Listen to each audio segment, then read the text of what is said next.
하지만 그게 10년에 한 번 있을까 말까 한 절호의 매수기인지 잘 생각해 보시고요.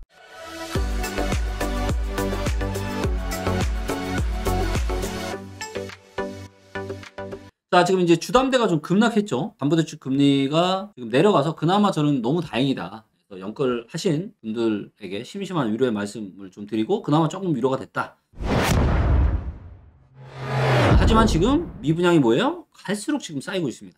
미분양이 갈수록 쌓이고 있다. 근데 이런 시기에 부동산이 지금 바닥이니 어쩌니 저쩌니 지금 최저점 지금 이미 지나고 올라가고 있다. 이런 소리를 지금 하시는 분들이 있는데, 그래 어떻게 앞으로 1년 뒤에 얼굴 들고 다닐 수 있을지 한번 봅시다. 지금 뭐 강남발 지금 전세 쇼크 오나 이런 얘기가 많은데 상반기에 이제 물량의 30%가 지금 쏠린다라는 거죠. 예, 그래서 서울에 지금 한 18만 정도의 지금 입주 물량이 지금 있는데, 이제 보시는 것처럼 강남구와 서초구에 좀 집중이 되어 있죠. 그래서 강남 서초에 지금 물량이 좀 많아지고 있다. 이런 얘기를 좀 하고 있고, 그럼에도 불구하고 저는 좀 강남의 지금 전세가 하락은 너무 과도하지 않나 이런 생각이 좀 듭니다. 그래서 지금 이제 이미 16년 가격까지 떨어졌거든요. 16년 가격이에요. 여러분들 16년이면 부동산 시장이 이제 막 상승의 기지개를 편 지 한 1-2년 됐을 텐데, 그리고 제가 누누이 말씀드리지만 전세가 이렇게 약세를 보이는 한은 매매가는 올라가기 힘듭니다. 그다음에 입주가 안 그래도 지금 많은데 지금 뭐 전세 매물이 지금 1,300건. 자, 지금 이제 개포자이 프레지던스가 얘가 지금 한 3,300세대의 엄청난 대단지인데 지금 전세 매물이 지금 1,300개가 넘어요. 1,300개. 3분의 1이 지금 다 뭐예요? 지금 세입자를 구하고 있는 겁니다. 자, 잔금을 전세 다 분위기가 예전엔 좋았기 때문에 전세를 받아서 잔금 치르려고 했겠죠. 근데 전세가 이렇게 떨어질 줄을 누가 알았겠어요? 저도 몰랐죠. 너무 많이 떨어졌죠. 그래서 지금 13억 원에 나왔던 게 얼마까지 나왔다 최근에? 7억도 안 된다 지금. 네, 거의 반토막이 났다. 이런 부분들이 앞으로 갈수록 더 과도한 그 전세 가격 하락을 저는 부추길 수밖에 없고, 일단 무엇보다 사람들 호주머니 사정이 너무 안 좋잖아요. 아니 모든 지금 물가가 이렇게 다 올라가고 있는데 이게 어떻게 이게 되겠냐고요. 그다음에 지금이 기회다. 지금이 기회다. 지금 급매물이 사라졌다. 그래서 실수요 매수에 유입이 되고 있다. 뭐 너무 많이 내려갔기 때문에 뭐 크게 대출 염려 안 하시는 분들은 뭐 사실 수 있다고 봅니다. 예, 살 수는 있다고 봐요. 하지만 그게 10년에 한 번 있을까 말까 한 절호의 매수기인지 잘 생각해 보시고요. 우리 상록수 님이 일본식으로 할 수 있다고 하셨는데 그거는 뭐 당연한 얘기고요. 일본보다 더 심해질 수도 있다. 저는 그렇게 봅니다. 일본보다 더 심해질 수 있다. 진짜 너무 걱정돼요. 지금 전 세계적인 지금 움직임이 너무 좋지 않습니다. 자, 지금 이제 미분양 때문에 지금 난리죠. 지금 부동산 업계에서는 3월을 주목하고 있습니다. 여러분들 3월 지금 미분양 때문에 지금 줄도산하게 생겼다. 그래서 이제 정부가 근데 아니다. 뭔 소리냐. 지금 자구 노력이 먼저다. 이런 얘기 지금 하고 있죠. 그다음에 이제 미분양이 거의 이제 7만 가구 육박하고 있죠. 지금 6만 8천 세대까지 지금 올라왔습니다. 근데 2008년에 이게 한 16만 세대, 지금보다 2배였습니다. 2배 여러분들. 아니, 2배가 넘죠, 훨씬. 그래서 미분양이 많이 쌓이긴 했지만 아직은 뭐 이게 미분양 같은 경우는 제대로 다 신고를 안 하죠. 다른 데이터는 다 믿으셔도 되는데 미분양 데이터는 어때요? 미분양 데이터는 이게 건설사들이 제대로 신고를 안 하면 알 수 없는 겁니다.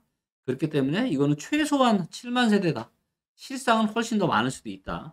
자, 이게 얼마나 상황이 심각하냐면요, 여러분들. 자, 대우건설 있죠, 대우건설. 대우건설이 이 미분양에 대한 우려 때문에 시공권을 포기하고요. 그냥 440억 그냥 손절한 겁니다. 440억 그냥 날린 거예요. 440억.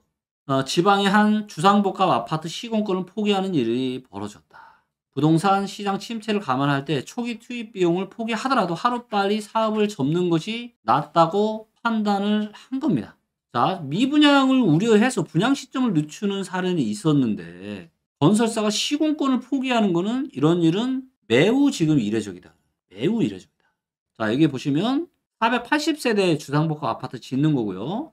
토지 매입과 인허가 비용을 마련하기 위해서 지난해 시행사가 브릿지론 증권사 캐피탈로부터 약 1,000억 원을 조달을 했습니다. 그러니까 1,000억 원 조달까지 된 거예요.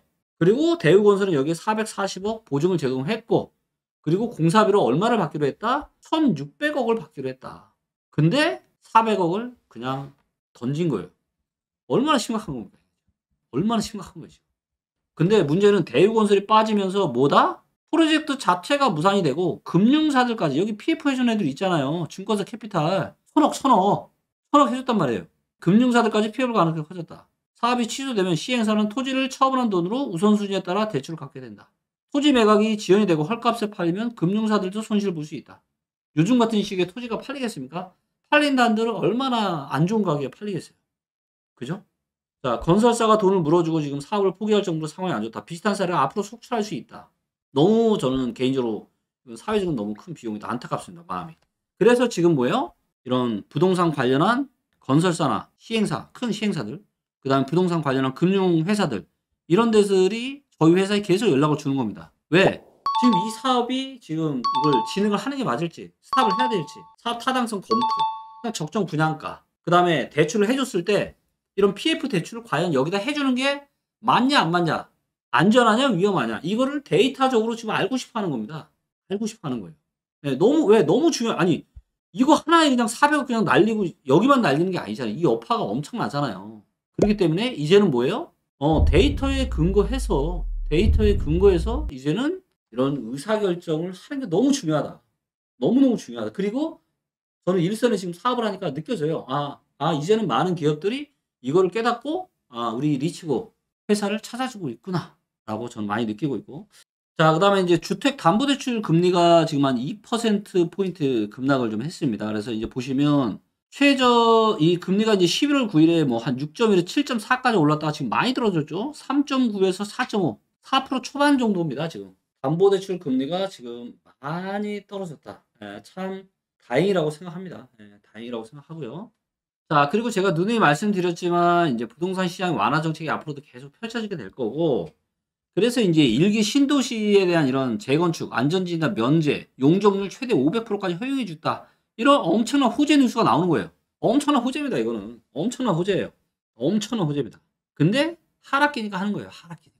하락기 때문에 지금 하는 겁니다. 하락기 때문에 지금 이렇게 이런 것들 정책들을 펼치는 거고, 사실 이거 아니면 재건축하기도 쉽지 않아요. 용적률이 별로 없기 때문에. 뭐 지어봐야 돈이 안 되는데 어떻게 재건축을 합니까? 리모델링은 또 리모델링대로 한계가 너무 많고. 그래서 정부가 이런 하락 시기에 이런 것들을 지금 하고 있는 거고, 나중에 다시 상승 시기가 여러분들 너무 또 저기 하지 마세요. 상승의 시기는 다시 또 옵니다. 다시 또 와요. 특히나 부동산은 통화량이 늘어나는 부동산은 올라갑니다. 그렇기 때문에, 그리고 또 이렇게 내려가면은 정부에서 그냥 두지 않아요. 어떤 정책, 어떤 강력한 정책을 펼쳐서라도 다시 좋아지게 되어 있고요. 그 다음에 이제 일기 신도시 이제 재건축 날개를 달았다. 이거는 저는 너무 잘했다. 너무너무 잘했다. 라고 좀 보고 있고요. 뭐 일기 신도시 대전, 둔산, 부산, 해운대 한 요런 데가 지금 이제 수혜지로 지금 지금 선정이 좀 되고 있고요. 근데 이제 문제는 뭐예요? 재건축 지금 이런 엄청난 이제 만약에 상승장에 이런 정책을 펼쳤다라면 이제 난리가 났겠죠. 폭등을 했을 텐데, 지금은 뭐예요? 전화통이 조용하다. 문의도 없다. 이런 시기에. 자, 그 다음에 이제, 제가, 2월 달에 이제 또 강의를 하죠.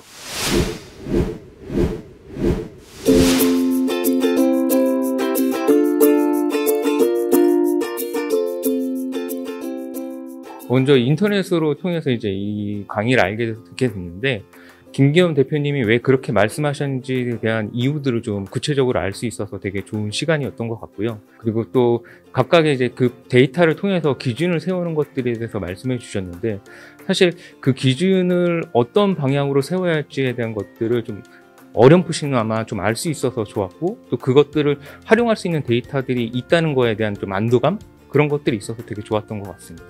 그리고 인생 강의는 여러 가지 사실은 이제 부동산 강의만 하면 되게 딱딱할 수도 있는데, 김기현 대표님이 이렇게 살아와오셨던 이야기들 통해서 또 어떻게 좀 그 부동산을 어떤 큰 관점에서 바라봐야 할지에 대한 것들도 좀 이해할 수 있어서 되게 좋았던 시간인 것 같습니다.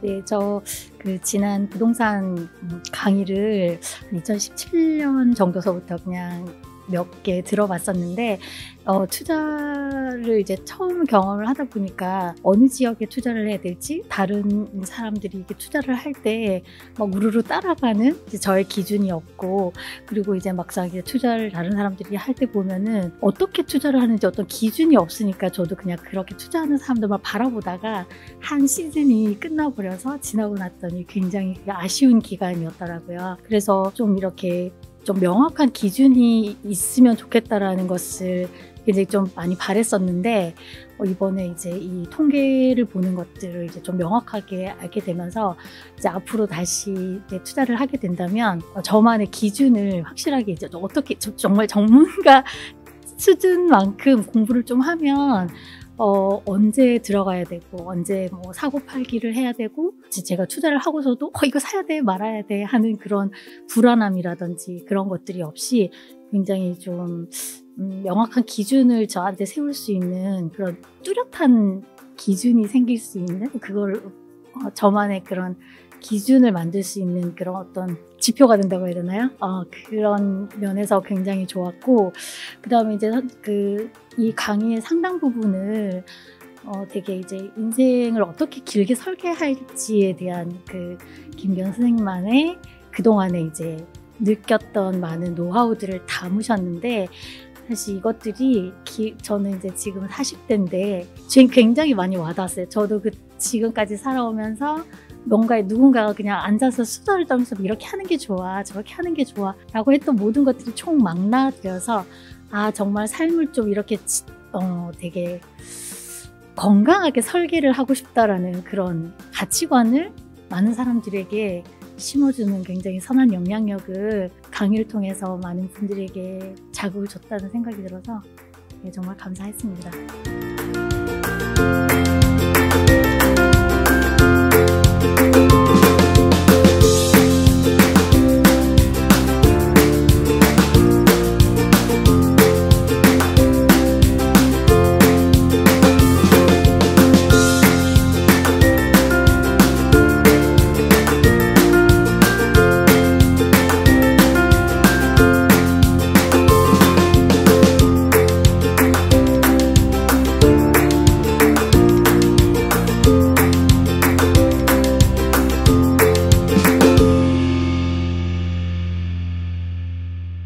2월 25, 26일 날 토요일하고 일요일 날 그래서 이틀 연속 6시간씩 그래서 총 12시간 그래서 이때 강의를 하는데 빠른 올해 연말 정도부터 다가올 수 있는 기회를 우리가 한번 잡아보자.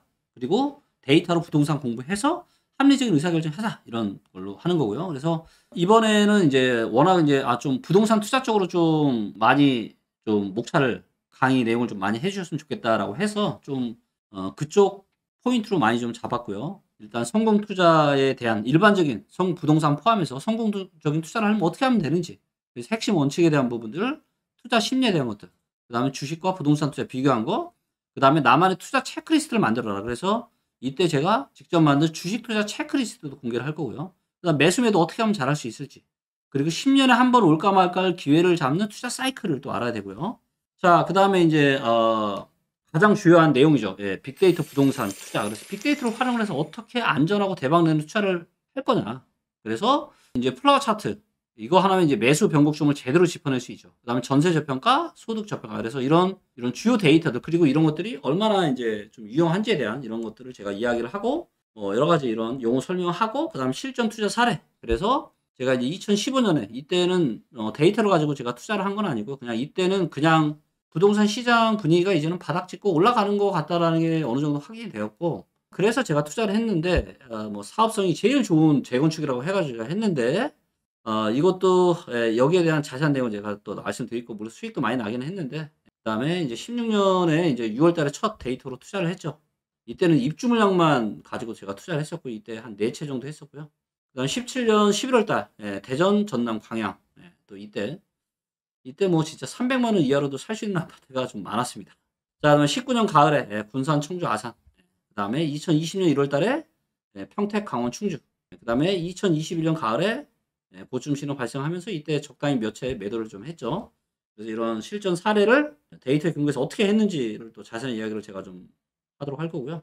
그 다음에 이제 리치고 엑스퍼트랑 앱에 대한 주요 기능을 소개를 할 겁니다. 그래서 보시는 이런 쭉 정말 핵심적인 이런 내용들 가지고 어떻게 해서 지역 선정하고 아파트까지 데이터로 선정할 수 있는지 이런 거 할 거고요. 그 다음에 이제 금융 데이터. 그래서 리치고 엑스퍼트에는 이제 부동산 데이터만 있는 게 아니라 경제 데이터들도 있죠. 그래서 경제 데이터들 중에서 중요한데 어떤 데이터들을 좀 봐야 되는지 이런 것들 제가 다 말씀을 드릴 거고, 또 홍춘욱 박사님 찐 차트 요 내용도 있는데 여기 대한 부분들, 그리고 이제 마지막으로 이제 부동산 투자 체크리스트를 직접 만드는 거예요. 그래서 과연 지금 부동산 투자가 괜찮은지 시도 시군구별 투자 체크리스트를 만들고, 그 다음에 아파트 투자 체크리스트를 만들고, 그래서 투자 체크리스트만 만들 줄만 알면 게임 끝나는 겁니다. 그래서 이거는 제가 만든 투자 체크리스트. 그래서 자 이제 보시는 것처럼 시군구 관련한 이런 중요한 데이터들 이런 것들을 다 체크를 하는 거예요. 그래서 좋은 나쁜지 중간 정도인지 좋은지. 근데 이제 보시면 나쁜 데이터들이 많죠. 아 그러면 지금은 투자하기 위험하구나.